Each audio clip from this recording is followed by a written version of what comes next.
En el año 95 después de Cristo, un hombre anciano fue exiliado a una isla rocosa en el mar Egeo por declarar que Jesús había resucitado de entre los muertos. Y lo que ese hombre escribió durante su exilio describe el año 2026 con una precisión que ningún sistema de análisis predictivo, ningún algoritmo de inteligencia artificial y ninguna agencia de inteligencia global ha podido igualar. Juan no tenía internet, no tenía satélites, no tenía acceso a datos de conflicto global, de mercado internacional ni de estadísticas de salud pública. Tenía una isla, tenía el espíritu, y tenía una visión que 2000 años después se está revelando como algo que ningún escéptico puede descartar con facilidad. Una secuencia de eventos descritos en orden exacto que hoy coincide, punto por punto, con el mundo que estás viviendo en este momento. Si el tipo de análisis bíblico que conecta las escrituras antiguas con lo que estás viendo en las noticias este año habla a tu espíritu de alguna manera, suscríbete a este canal antes de continuar. Aquí publicamos exactamente este tipo de contenido.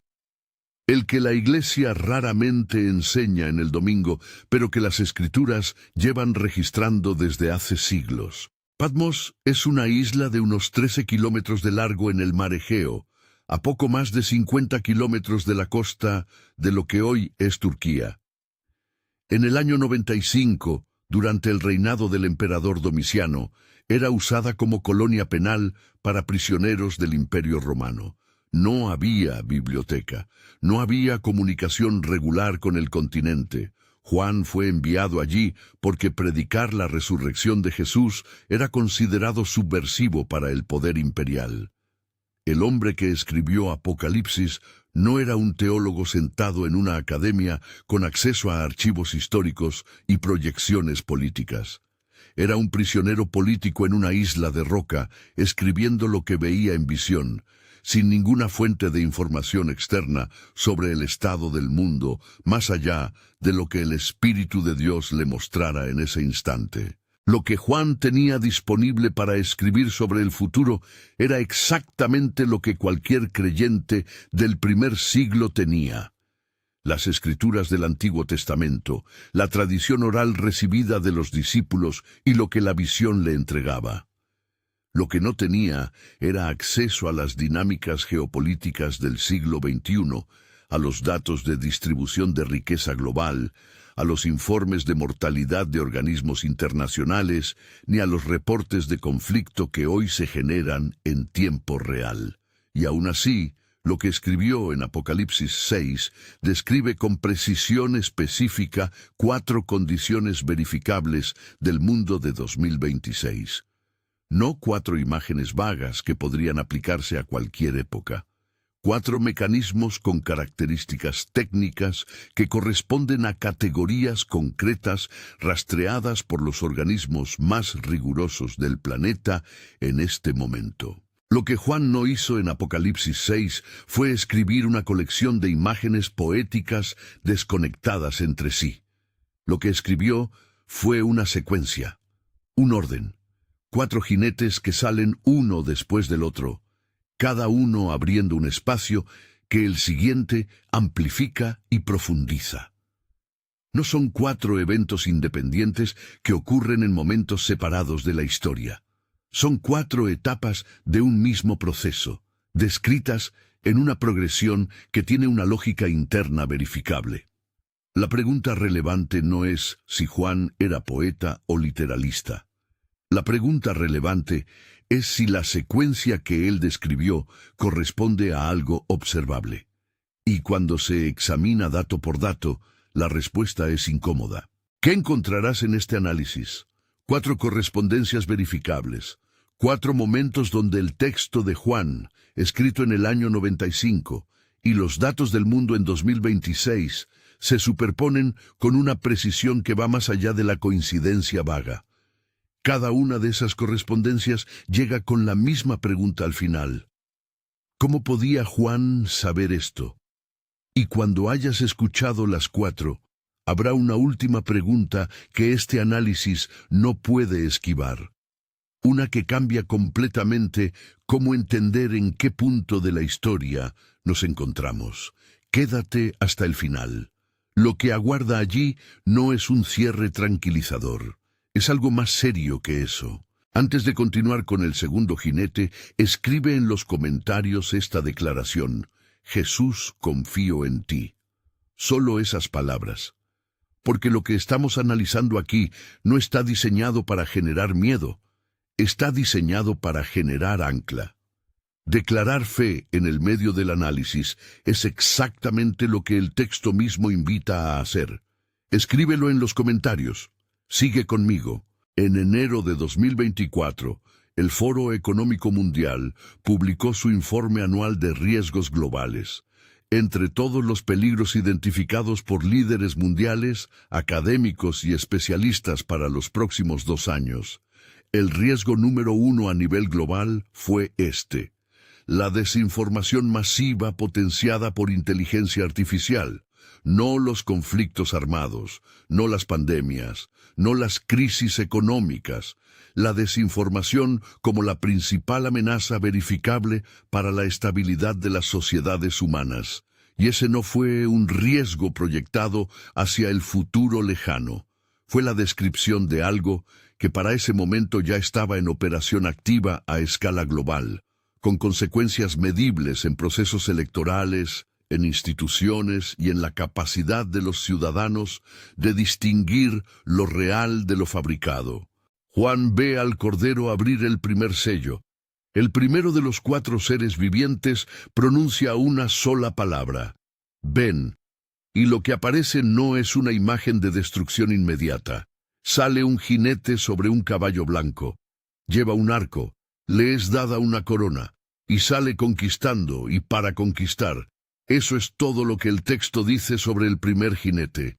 Sin fuego, sin espada, sin violencia directa, un arco, una corona dada antes de que comience la marcha, y una conquista que se describe como proceso continuo, no como evento puntual. La imagen no es de una batalla que se gana, es de una marcha que no se detiene. Antes de nombrar la palabra griega, considera lo que el texto describe funcionalmente: un poder que avanza y gana terreno sin confrontación violenta directa, que lleva un arma de largo alcance pero no usa proyectiles, que recibe autoridad antes de que comience cualquier lucha. En griego, Juan usa toxón para el arco, no ronfaia ni machaira, que son las palabras para espada. Toxón, arma de alcance a distancia. Y usa edote para le fue dada la corona. Una forma verbal griega que los estudiosos del Nuevo Testamento llaman pasiva divina, que señala que lo que ocurre sucede dentro del permiso soberano de Dios, no fuera de él. El primer jinete no actúa por iniciativa propia ni por poder propio. Le fue dado avanzar. Esa distinción cambia cómo entender todo lo que sigue. Si este análisis está abriendo algo en ti, si estás encontrando valor en lo que estamos descubriendo aquí versículo por versículo, haz clic en me gusta en este video. Eso le dice al algoritmo que este contenido merece seguir llegando a más personas en el momento exacto en que lo necesitan. Lo que el primer jinete hace no es destruir, es convencer. La corona no está al final del camino, está al principio de la marcha. La conquista no es militar, es de percepción.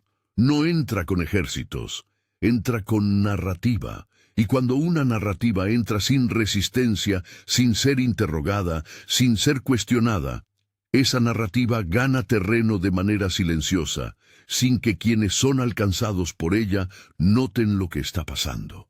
El texto de Juan describe un mecanismo de conquista basado en persuasión, no en violencia. Y la pregunta que naturalmente sigue es cuándo en la historia humana ese mecanismo operó a la escala global que Juan describe con las palabras salió conquistando y para conquistar, presente y futuro simultáneamente. En 2024, por primera vez en la historia humana, más de 50 países celebraron elecciones nacionales en el mismo año calendario. El Instituto Reuters de Periodismo Digital documentó que en al menos 30 de esos países aparecieron campañas organizadas de desinformación usando contenido generado por inteligencia artificial. Videos de candidatos diciendo cosas que nunca dijeron, grabaciones de audio fabricadas y presentadas como reales, fotografías manipuladas, distribuidas como documentos legítimos. La UNESCO publicó ese mismo año que el 60% de los usuarios regulares de Internet encuentran contenido falso generado por IA sin poder distinguirlo del contenido auténtico, no como proyección. Como dato verificado del año 2024, en el contexto de los mismos meses en que el Foro Económico Mundial identificaba esto como el principal riesgo global. El equipo de seguridad de OpenAI publicó en mayo de 2024 un informe documentando operaciones de influencia coordinada usando sus herramientas en 20 países diferentes simultáneamente. No una persona con intenciones malas y una cuenta de usuario. Operaciones coordinadas, con estructura, con objetivos políticos específicos, desplegadas en múltiples regiones al mismo tiempo. El alcance que Juan describe con el primer jinete, salió conquistando, y para conquistar, no es la imagen de una campaña localizada.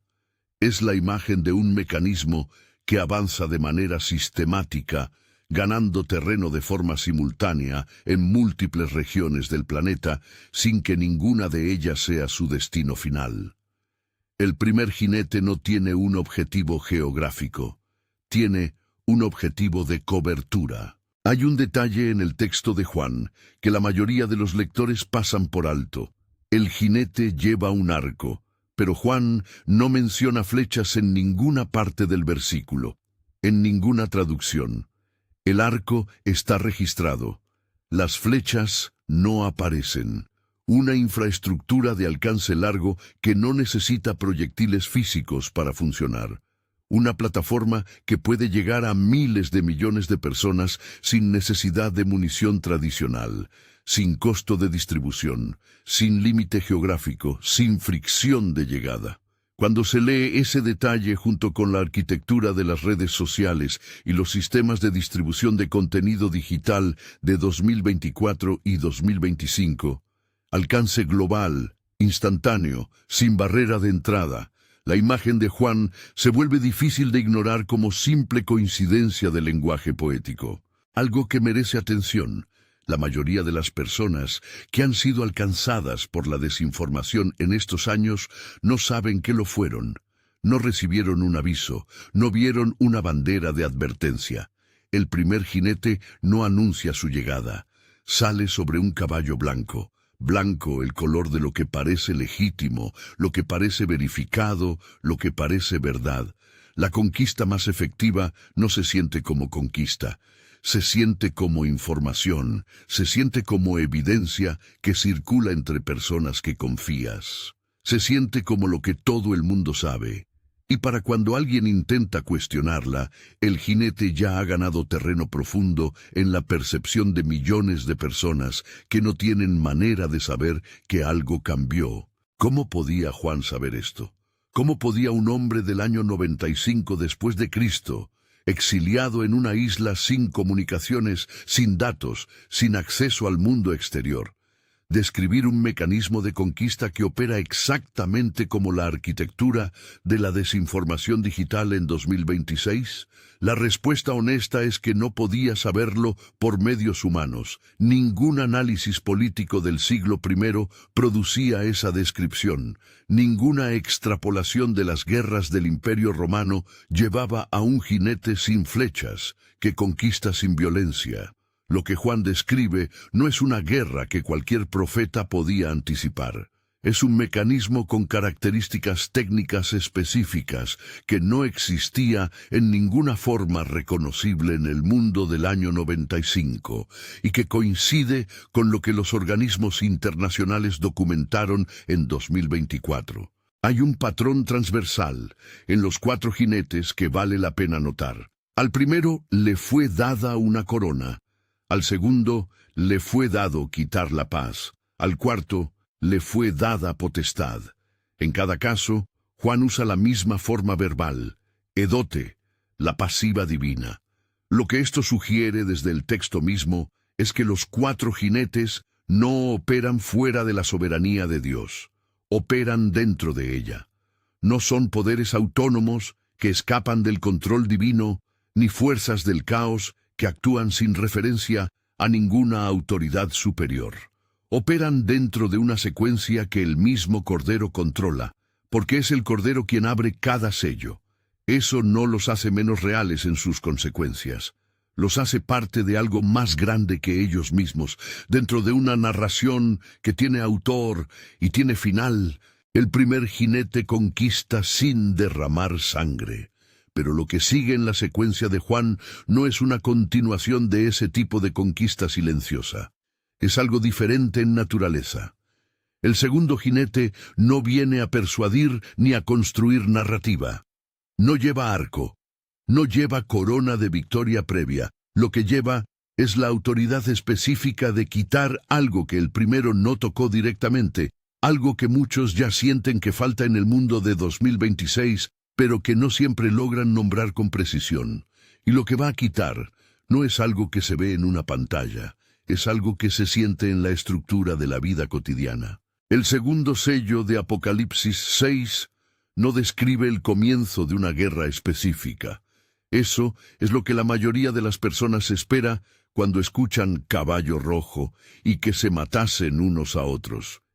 Pero el texto de Juan es más preciso que eso, y esa precisión hace toda la diferencia en cómo se entiende lo que está ocurriendo en el mundo. Lo que el texto registra no es el inicio de un conflicto particular, es una remoción, la sustracción de un estado. Le fue dado quitar de la tierra la paz. La paz no fue destruida en un evento catastrófico, fue quitada. Es una distinción que parece técnica hasta que se examina con los datos correctos, y entonces deja de parecer técnica para empezar a parecer exacta. El Cordero abre el segundo sello. El segundo de los seres vivientes dice, «Ven, sale un caballo rojo». Y al que lo montaba le fue dado quitar de la tierra la paz, y que se matasen unos a otros, y se le dio una gran espada. En el original griego, Juan no usa una palabra genérica para espada, usa machaira megale, una espada grande, un término que en el contexto del mundo romano del primer siglo describía específicamente la autoridad institucional del Estado para hacer la guerra, lo que los juristas romanos llamaban ius gladii, el derecho de la espada. No es un arma personal de combate individual, es una autoridad organizada de violencia sistémica. El segundo jinete no es un asesino, es una estructura. Considera lo que se quita antes de considerar cómo se quita. La paz que el texto menciona no es simplemente ausencia de conflicto armado activo en algún lugar del planeta. En el mundo bíblico, el concepto que Juan usa, eirene en griego, con raíces en el shalom hebreo, no se refiere únicamente a la falta de guerra. Describe la presencia de condiciones de vida estable, relaciones funcionales, seguridad básica, estructuras que hacen posible vivir sin terror constante. Cuando eirene es quitada de la tierra, no significa que todas las guerras empiecen al mismo tiempo. Significa que las condiciones que hacían posible vivir sin miedo permanente dejan de existir de manera sistemática y generalizada. Lo que queda no es guerra total en todos los lugares.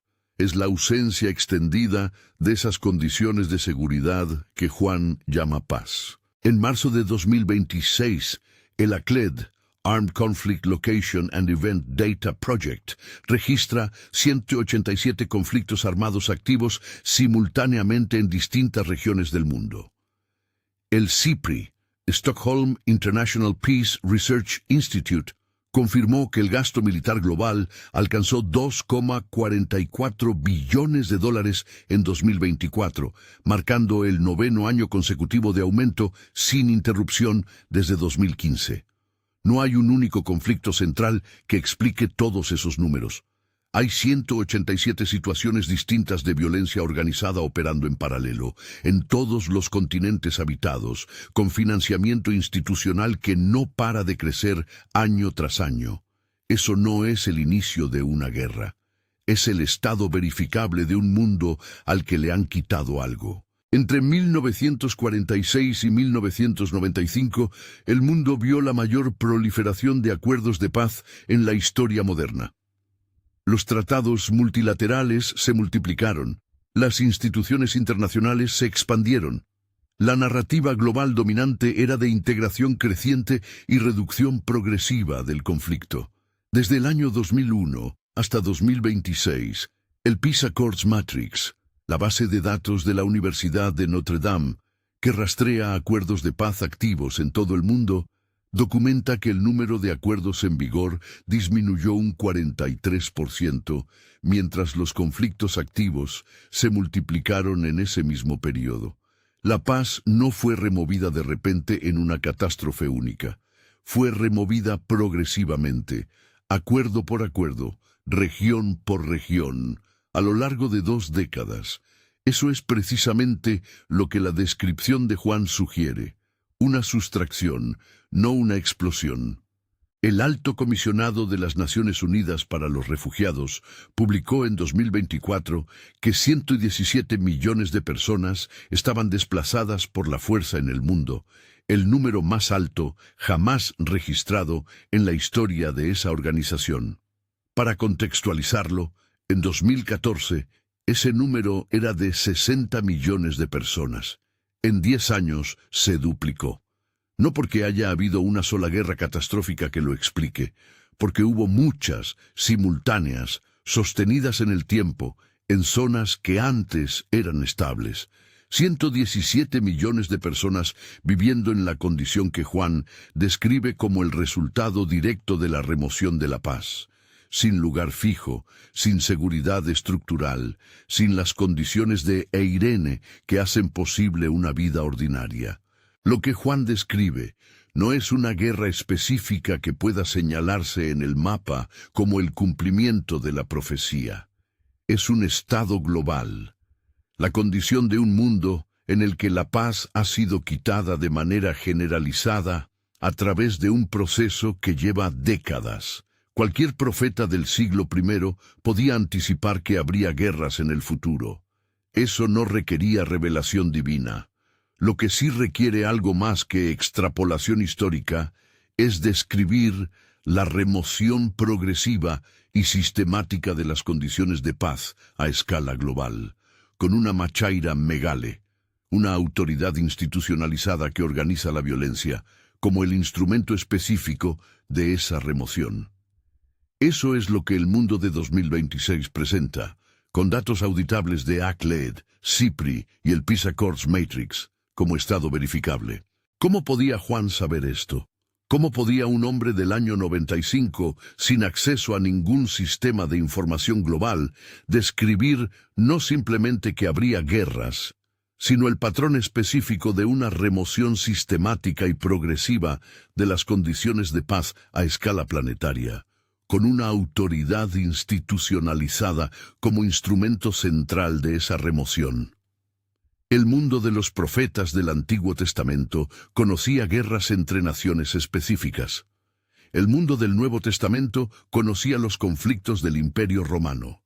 Ninguno de esos marcos de referencia produce la descripción de lo que Juan registra en Apocalipsis 6:3-4, y sin embargo, lo que registra es lo que los datos de 2026 muestran como realidad operativa del planeta. Si alguien que está viendo esto tiene familia en zonas de conflicto, ¿O conoce personas que tuvieron que dejar su país por la violencia?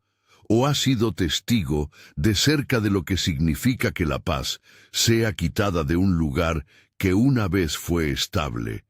Ya sabe, con más precisión que cualquier estadística puede ofrecer, lo que el segundo jinete describe, no como profecía académica, como experiencia vivida, como costo personal, como ausencia que se siente en el cuerpo antes de que se pueda formular en palabras. Juan no estaba describiendo el año 2026 en abstracto, estaba registrando un proceso que afecta a personas específicas en lugares específicos, a personas que tú conoces o has conocido. Hay una conexión entre el primer jinete y el segundo que los datos también confirman.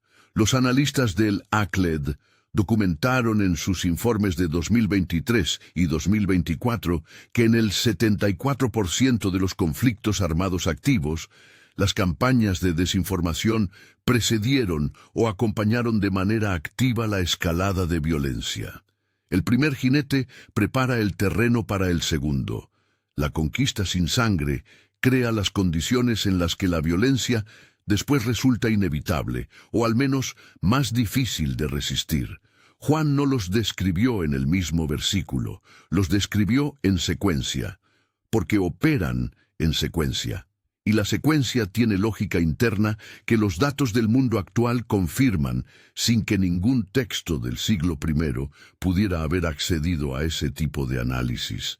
Los dos primeros jinetes operan con visibilidad relativa. El blanco lleva un arco que puede verse. El rojo lleva una espada que puede nombrarse. Sus instrumentos son reconocibles. Pero el tercero llega con algo diferente. No lleva arma de combate. No lleva símbolo de autoridad militar. Lo que lleva es más discreto, más cotidiano, más difícil de ver como amenaza hasta que ya está operando plenamente. Y el lugar donde se manifiesta no es un campo de batalla ni una pantalla de dispositivo.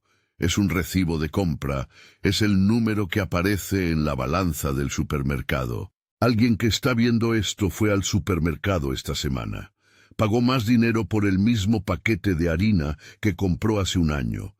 Y si revisó bien la etiqueta, el paquete pesa menos que antes. Mismo precio, menos producto.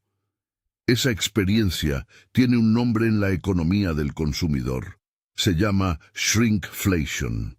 Y tiene otro nombre en Apocalipsis 6, escrito por Juan en el año 95 después de Cristo. El tercer sello.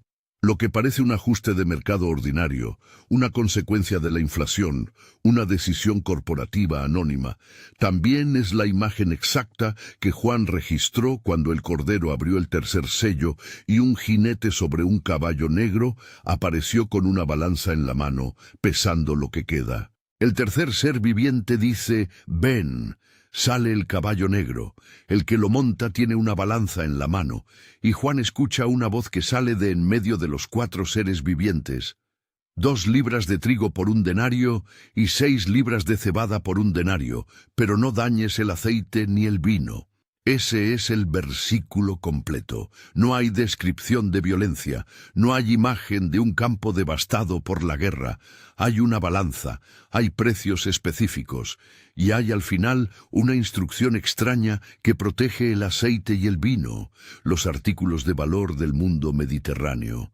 Mientras el trigo y la cebada, los alimentos básicos de supervivencia, son pesados y racionados con precisión calculada. En el griego del primer siglo, la medida que Juan registra es choinix, una unidad de volumen que equivalía a la ración diaria mínima de un trabajador adulto, según múltiples fuentes históricas del período. Un denario era el salario de un día completo de trabajo en la economía romana, como confirma el propio texto de Mateo 20 en la parábola de los trabajadores de la viña. Lo que el texto de Juan describe cuando se calculan esas equivalencias es esto. El ingreso completo de un día de trabajo alcanza exactamente para la ración mínima de un día de trigo para una sola persona. No hay margen para el alquiler. No hay margen para la familia. No hay excedente para ninguna otra necesidad básica. El jornal completo cubre la subsistencia mínima de una persona por un día. Eso no es hambruna de catástrofe bíblica. Es el borde del equilibrio, el punto donde el trabajo produce exactamente lo necesario para seguir trabajando. No hay espada, no hay fuego, no hay catástrofe visible en las noticias de la mañana. Solo una balanza, el instrumento de medición y control, el que decide qué vale cuánto, el que determina cuánto recibes por lo que produces, el que fija el ratio entre tu trabajo y tu sustento. La violencia del tercer jinete no se ejerce con armas, se ejerce con precios, con márgenes, con decisiones de política económica que nadie ve tomar en persona, pero que todos sienten en la cocina, en el carrito del supermercado, en la cuenta bancaria al final del mes, cuando los números no cuadran, de la misma manera que cuadraban hace 3 años. Juan no describió una hambruna de películas de Apocalipsis. Describió algo más parecido a lo que millones de familias experimentan ahora mismo como normalidad cotidiana. El Fondo Monetario Internacional reportó en 2024 que 3,4 mil millones de personas, más del 40% de la población global, destinan más del 50% de sus ingresos a alimentación. El Banco Mundial documentó que el costo de los alimentos básicos aumentó un promedio del 34% en países de ingresos bajos y medios entre 2020 y 2024. El Programa Mundial de Alimentos monitorea en 2026 a 282 millones de personas en situación de hambre aguda. Esos son datos publicados por organismos internacionales con metodologías auditadas y revisadas por pares, y describen con precisión estadística lo que Juan registró. Precios que absorben los ingresos. Ración básica como límite de la ecuación, sin margen para nada más en la vida de miles de millones de personas simultáneamente. Pero la parte del texto que más merece atención no son los precios del trigo, es la instrucción de la voz: no dañes el aceite ni el vino. En el mundo mediterráneo del primer siglo, el aceite de oliva y el vino no eran artículos de supervivencia básica para la mayoría de la población trabajadora. Eran productos de valor, artículos que las clases más altas consumían con abundancia, mientras los sectores laborales racionaban los cereales. Lo que Juan registra en un solo versículo es la coexistencia de escasez en lo básico y protección explícita de lo lujoso. El trigo se pesa, se mide, se controla el acceso. El aceite y el vino están protegidos de daño. Eso no describe hambruna generalizada que afecta a todos por igual. Describe una divergencia de acceso, un patrón donde los más vulnerables racionan lo esencial mientras lo premium continúa prosperando. La organización Oxfam publicó en enero de 2024 que los 5 hombres más ricos del mundo duplicaron su fortuna desde 2020, mientras 5.000 millones de personas se empobrecieron en ese mismo periodo. En ese mismo año, LVMH, el mayor conglomerado de artículos de lujo del mundo, registró ventas récord por 3er año consecutivo. Los mercados de bienes de lujo crecieron globalmente mientras el índice de costo básico de vida marcaba máximas históricas en los países de ingresos medios. El aceite y el vino del siglo XXI no están siendo dañados. El trigo sí está siendo pesado en la balanza, y el ratio entre el salario y la canasta básica en 2026 se parece más al denario por choinix de Juan que a cualquier otra época reciente de la historia económica moderna. Lo que Juan describe en Apocalipsis 6:5-6 no es una imagen sin antecedentes en las Escrituras. El profeta Amós, en el siglo VIII a.C., ya denunciaba este mismo patrón operando dentro de Israel. Escuchad esto, los que explotáis a los necesitados y arruináis a los pobres de la tierra, diciendo: ¿cuándo pasará el mes nuevo para que vendamos grano? Amós 8:4-5. Isaías pregunta en nombre de Dios: ¿qué queréis decir que majáis a mi pueblo y molís las caras de los pobres? Isaías 3:15. El tercer jinete no es una novedad profética sin contexto. Es la manifestación a escala global de un patrón que los profetas del Antiguo Testamento ya identificaron como objeto del juicio divino cuando operaba a nivel nacional. Juan lo ve en visión, operando a escala planetaria. Y los datos de 2026 muestran exactamente esa escala. ¿Cómo podía Juan saber esto? ¿Cómo podía un hombre del siglo I describir no simplemente hambre, sino el patrón específico de coexistencia entre escasez en productos básicos y protección de artículos de lujo, lo que los economistas del siglo XXI llaman divergencia distributiva o recuperación en forma de K, con una precisión que coincide con los datos del FMI, el Banco Mundial, la Oxfam y el LVMH en 2024 y 2026?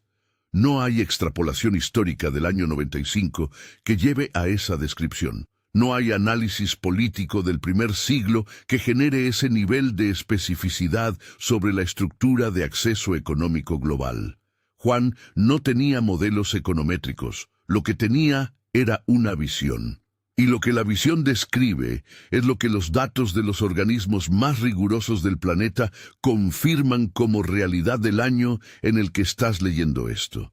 El tercer jinete lleva una balanza, no lleva espada, no lleva arco. El instrumento que porta no sirve para atacar a nadie directamente, sirve para pesar, para medir, para asignar valor, para determinar quién recibe cuánto de qué. La violencia de este jinete es sistémica, no personal.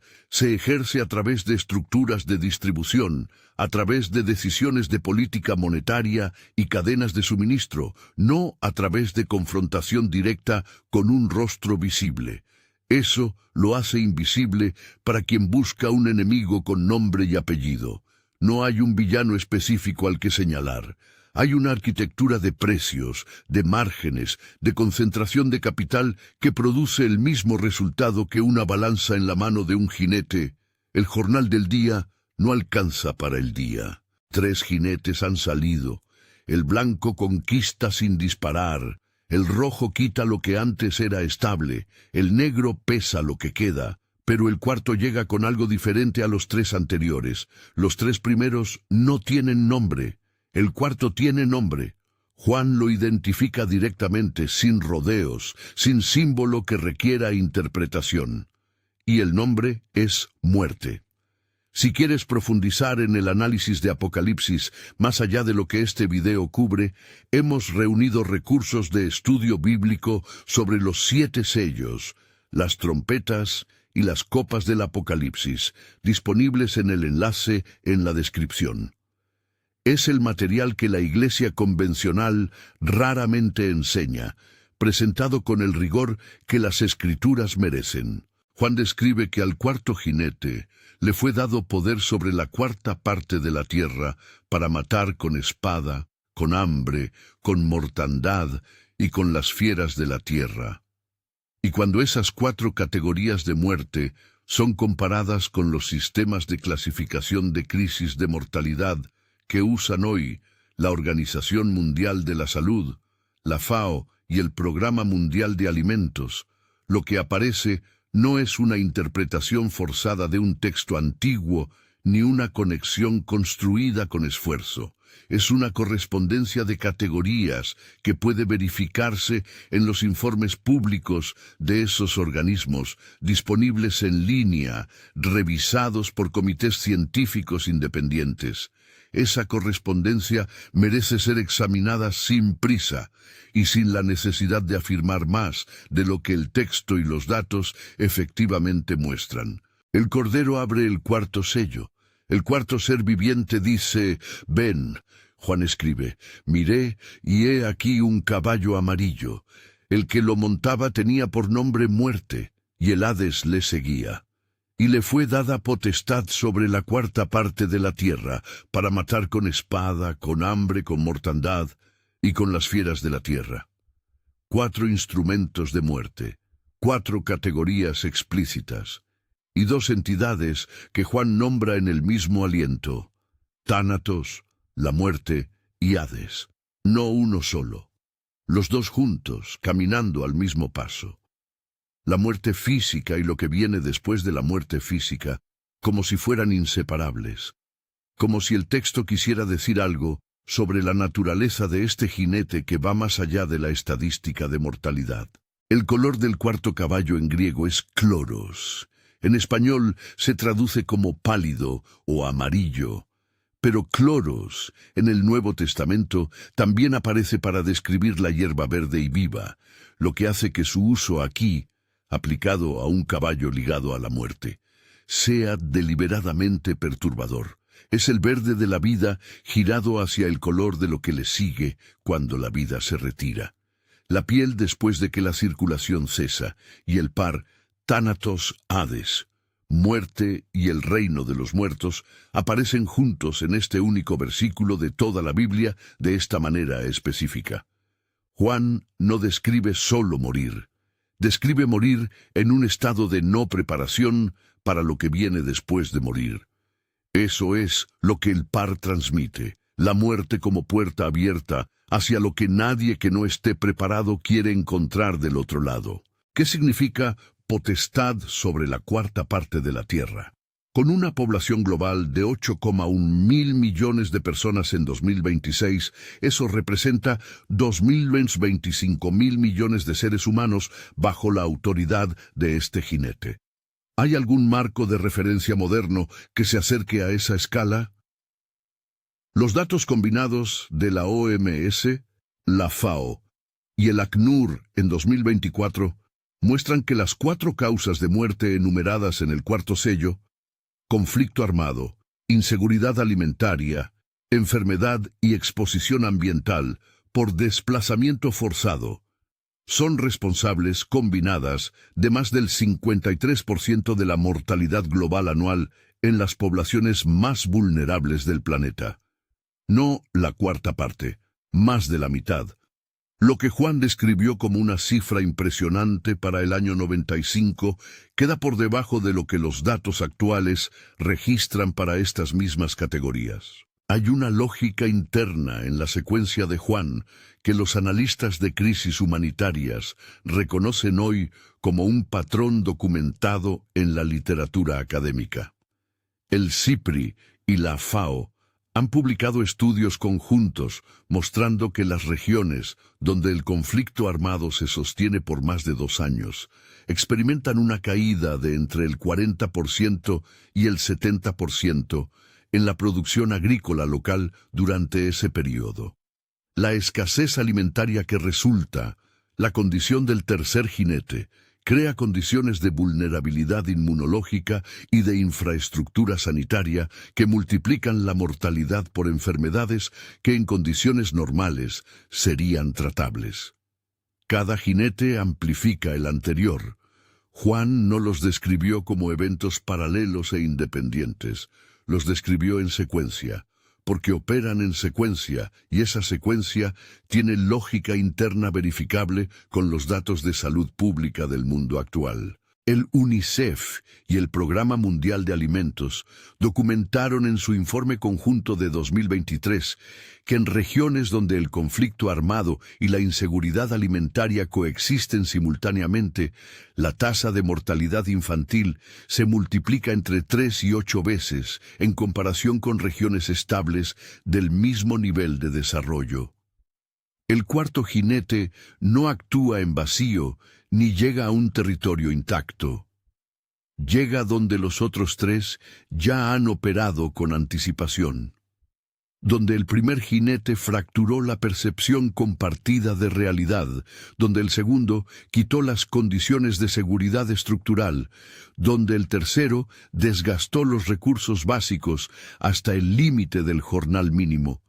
Allí es exactamente donde el cuarto jinete tiene el terreno preparado para operar a la escala que Juan describe, potestad sobre la cuarta parte de la tierra. Las 4 categorías de muerte que Juan enumera en Apocalipsis 6:8, espada, hambre, mortandad, fieras de la tierra, corresponden directamente a las 4 categorías principales que la OMS y la FAO usan en sus marcos de evaluación de crisis de mortalidad, violencia organizada, inseguridad alimentaria aguda, enfermedad epidémica o endémica y exposición ambiental por desplazamiento forzado. Esas categorías no son universales en todas las culturas históricas, ni están presentes en todos los marcos de análisis de todas las épocas. Son el resultado de décadas de investigación científica sobre qué produce mortalidad masiva en poblaciones vulnerables, y coinciden con exactitud de categoría con lo que Juan registró en el año 95 en una isla, sin acceso a ninguna de esa investigación. ¿Cómo podía Juan saber esto? ¿Cómo podía un exiliado del siglo I enumerar exactamente las mismas 4 categorías de muerte masiva que los epidemiólogos y analistas humanitarios del siglo XXI identificaron como los principales vectores de mortalidad en poblaciones en crisis? La respuesta fue coincidencia, se debilita con cada correspondencia adicional que se examina. La respuesta era una observación histórica inteligente de su época, no alcanza para explicar la especificidad de lo que Juan registró. Y lo que queda, cuando se descarta la coincidencia y se descarta la simple perspicacia histórica, es una pregunta que el texto mismo invita a considerar con honestidad. ¿Qué tipo de conocimiento produce una descripción así desde una isla en el año 95? 4 sellos, 4 jinetes, descritos en el año 95, cada uno con un instrumento específico: arco, espada, balanza, autoridad sobre la muerte, cada uno con un mecanismo verificable: persuasión a distancia, remoción sistémica, control distributivo, mortalidad compuesta en cascada, cada uno correspondiendo con datos específicos del mundo de 2026, desinformación masiva potenciada por IA identificada como riesgo global número 1, 187 conflictos armados activos con gasto militar en máximos históricos, 3,4 mil millones de personas bajo presión extrema de costo básico, mortalidad en 4 categorías exactas, rastreadas por los organismos internacionales más rigurosos.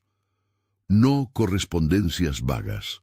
Correspondencias de categoría con datos de fuentes auditables. Aquí es donde este análisis llega a lo que no puede ser esquivado. Apocalipsis 6 tiene 7 sellos.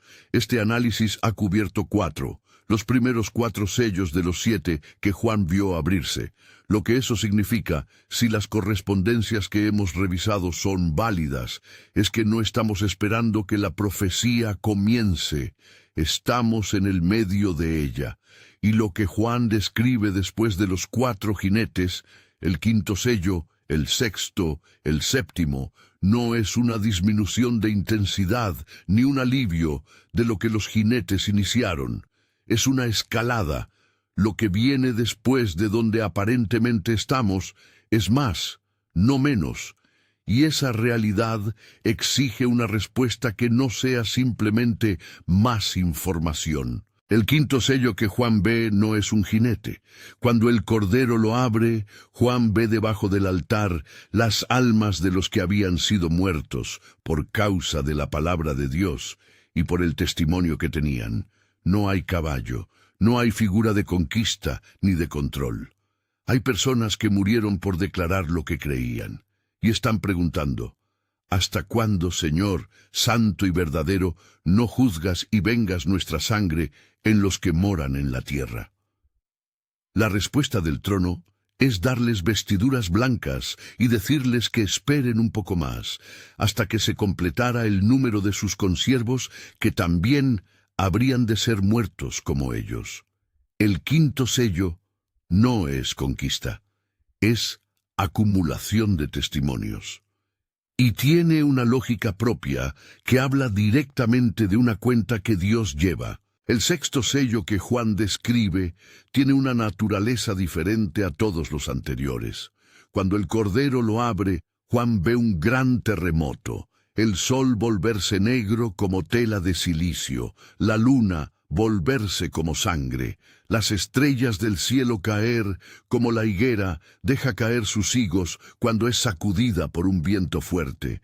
Y los reyes de la tierra, los grandes, los ricos, los capitanes y los poderosos, todos se esconden en las cuevas y entre los peñascos de los montes, y dicen a las montañas y a las rocas, caed sobre nosotros y escondednos de la ira del Cordero.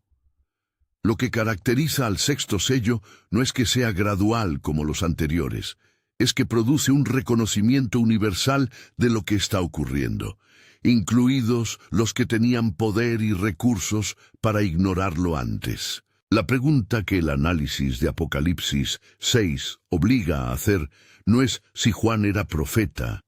La pregunta que importa es esta: si los primeros 4 sellos corresponden al mundo de 2026 con el tipo de precisión que los datos sugieren, ¿en qué punto de la secuencia nos encontramos? No es una pregunta cómoda, no tiene respuesta definitiva que ningún ser humano pueda dar con certeza. Ni el propio texto da una fecha, y cualquier afirmación de certeza sobre ese punto excedería lo que las Escrituras mismas permiten decir. Pero la pregunta de la ubicación en la secuencia importa, porque de la respuesta depende cómo se vive lo que sigue, con qué tipo de postura se enfrenta lo que viene, y a qué se aferran los pies cuando el terreno se mueve. Antes de llegar a Patmos, antes de escribir Apocalipsis, Juan había escuchado a Jesús hablar sobre estas mismas cosas. En el Evangelio de Lucas, capítulo 21, Jesús describe una serie de señales. Naciones levantándose contra naciones, terremotos, hambres, angustia de los pueblos, el mar bramando. Y en el versículo 28, Jesús da una instrucción que no es de pánico y no es de fuga. No es corran, no es escóndanse. La instrucción es esta: cuando estas cosas comiencen a suceder, erguíos y levantad vuestra cabeza, porque vuestra redención está cerca. Erguíos, levantad la cabeza. La instrucción para quien vive dentro de la secuencia es una instrucción de postura vertical, no de postura defensiva ni de colapso. Eso no es ingenuidad, es la instrucción exacta que Jesús dejó registrada para el momento exacto que Juan describió después. Hay una diferencia real entre la persona que es sorprendida por los eventos de la secuencia y la persona que los conoce. No es una diferencia de seguridad física. Ambas personas viven en el mismo mundo. Ambas sienten las mismas presiones de los jinetes. La diferencia es de orientación. Quien conoce el texto no interpreta lo que ve como caos sin sentido, ni como señal de que todo está fuera de control. Lo interpreta como parte de una secuencia que tiene autor, que tiene dirección y que tiene un punto de llegada que Juan también registró. Y que no es el cuarto jinete ni el sexto sello. Es lo que Juan vio en los capítulos finales de su visión, mucho más adelante en el libro. El texto de Juan no termina en los jinetes. Los jinetes son los capítulos del medio, no el final. El capítulo 6 de Apocalipsis termina con la pregunta de los que se esconden de la ira del Cordero: ¿quién podrá sostenerse en pie? La respuesta no está en el capítulo 6, está en el capítulo 7, que viene inmediatamente después. Juan ve a 4 ángeles reteniendo los vientos de la tierra, y a otro ángel que sube del oriente, llevando el sello del Dios vivo y sellando a los siervos de Dios en sus frentes. No una señal de escape de la historia, una marca de identidad dentro de la historia, antes de que su intensidad alcance el máximo. Los sellados no son transportados fuera del mundo antes de que las cosas se pongan difíciles. Son identificados dentro de él, marcados con pertenencia antes de lo que sigue. La respuesta a quién podrá sostenerse es el que lleva en sí la marca de a quién pertenece. En Filipenses 4:7, Pablo escribe desde la prisión en Roma, no desde la comodidad, sino desde el encierro físico. Estas palabras: Y la paz de Dios, que sobrepasa todo entendimiento, guardará vuestros corazones y vuestros pensamientos en Cristo Jesús. El segundo jinete quita la eirene institucional y geopolítica, la paz como estado externo de las naciones y los sistemas. Esa es la jurisdicción del segundo jinete, y hasta ahí llega su autoridad. Pero hay un tipo de paz que Pablo describe operando desde una lógica diferente, que sobrepasa el entendimiento humano, que guarda el corazón y la mente desde adentro hacia afuera, que no depende del estado externo, de los sistemas políticos, ni de los acuerdos internacionales. Esa paz nunca estuvo dentro del territorio del segundo jinete. Nunca lo estará. A lo largo de la historia, los patrones que Juan describe en los cuatro jinetes han tenido manifestaciones locales y regionales en distintos períodos. La caída del Imperio Romano, la peste negra del siglo XIV, los conflictos del siglo XX. En cada uno de esos períodos, la comunidad de fe que conocía el texto de Juan no escapó de las consecuencias históricas. No fue transportada fuera de la historia mientras el mundo sufría. Perdió miembros, sufrió pérdidas. Fue afectada por los mismos jinetes que afectaban al mundo que la rodeaba. Pero también, y los historiadores de la Iglesia primitiva lo documentan, produjo lo que se conoce como redes de cuidado, estructuras de ayuda mutua, provisión para los más vulnerables, coherencia comunitaria en medio del fraccionamiento general. Conocer el texto no garantiza protección de los efectos de la historia, garantiza orientación dentro de ella. Juan escribe Apocalipsis desde Patmos, desde el exilio, desde la periferia del poder imperial, desde una isla de castigo. Y sin embargo, lo primero que escribe en los capítulos 4 y 5, antes de los jinetes del capítulo 6, es una visión del trono de Dios. 4 seres vivientes que adoran sin cesar, 24 ancianos que se postran, el Cordero de pie como inmolado en el centro del trono. Juan no ve los jinetes primero, ve el trono primero, y los jinetes que vienen después son abiertos por el Cordero. Operan dentro de una secuencia que el Cordero controla y que el Cordero ha visto desde el principio. Esa secuencia de visión, trono primero, jinetes después, no es accidental. Es la orientación que el texto provee para quien lo lee. Los jinetes existen dentro de la soberanía del Cordero, no por encima de ella. Lo que el Apocalipsis de Juan no es, en ninguna de sus páginas, es un manual de desesperación. Es un documento de orientación para personas que viven en el medio de la historia, no al principio ni al final de ella. Lo que Juan registró es que hay una secuencia, que la secuencia tiene autor, que el autor no ha perdido el control de lo que ocurre dentro de ella, y que el mismo Cordero que abre los sellos, los que describen los jinetes y los que los siguen, es el que en el capítulo 5 fue declarado digno de abrir el libro precisamente porque fue inmolado y redimió con su sangre a personas de toda tribu y lengua y pueblo y nación. Los 4 jinetes no son el final de lo que Juan vio. Son los capítulos del medio de una historia cuyo final ya fue escrito. El Apocalipsis termina en el capítulo 21. Juan ve un cielo nuevo y una tierra nueva. La primera tierra y el primer cielo han pasado.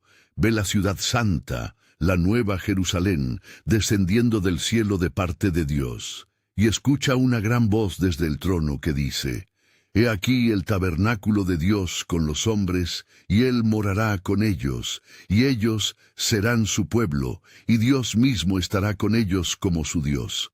Enjugará Dios toda lágrima de los ojos de ellos, y ya no habrá muerte, ni habrá más llanto, ni clamor, ni dolor, porque las primeras cosas pasaron. Eso es lo que Juan vio después de los jinetes, después del 5.º sello, después del 6.º, después del 7.º, después de todo lo que está entre el capítulo 6 y el capítulo 21. El texto de Juan no termina en los jinetes, termina en esa voz que limpia las lágrimas. Si lo que has escuchado hoy tiene peso, es porque no fue diseñado para ser información neutral. Juan no escribió Apocalipsis para que los lectores lo archivaran como texto interesante. Lo escribió en medio de la persecución, en una isla de exilio, para personas que estaban viviendo la presión de los mismos patrones que él describe, y que necesitaban saber que la presión tiene un marco, que el marco tiene autor, y que el autor ya vio el final desde antes del principio. Lo que la secuencia exige de quien la conoce no es pánico. Exige posicionamiento consciente, a quién le perteneces, a qué te aferras cuando los jinetes pasan por el lugar donde vives, qué tipo de paz llevas dentro cuando la Irene del mundo sigue siendo quitada a tu alrededor. Si los primeros 4 jinetes de Apocalipsis 6 corresponden al mundo de 2026 con la especificidad de categorías que los datos verificables muestran, si la desinformación masiva por IA, los 187 conflictos armados activos, la presión sobre el costo básico de vida de 3,4 mil millones de personas y la mortalidad compuesta en 4 categorías exactas no son coincidencias vagas, sino correspondencias de mecanismo. Entonces, la posición en la secuencia importa. Porque lo que Juan describe después de donde aparentemente estamos es más intenso, no menos. Y la instrucción de Lucas 21-28 se vuelve más urgente en ese contexto, no menos. Erguíos y levantad vuestra cabeza. Esa postura no es negación de lo que está pasando, es fe informada, la que conoce la secuencia, conoce al autor de la secuencia y elige levantar la cabeza precisamente porque sabe lo que está viendo. Escribe en los comentarios, la palabra de Dios no falla. No como trámite, como declaración de orientación en el medio de lo que estamos analizando. Si este video te habló, compártelo con alguien que está viendo lo que pasa en el mundo y no tiene un marco para entenderlo. Alguien que necesita saber que lo que ve no es caos sin sentido, sino una secuencia descrita con anticipación por alguien que ya vio el final. Y si quieres continuar con el análisis de los sellos restantes, el próximo video está aquí esperándote.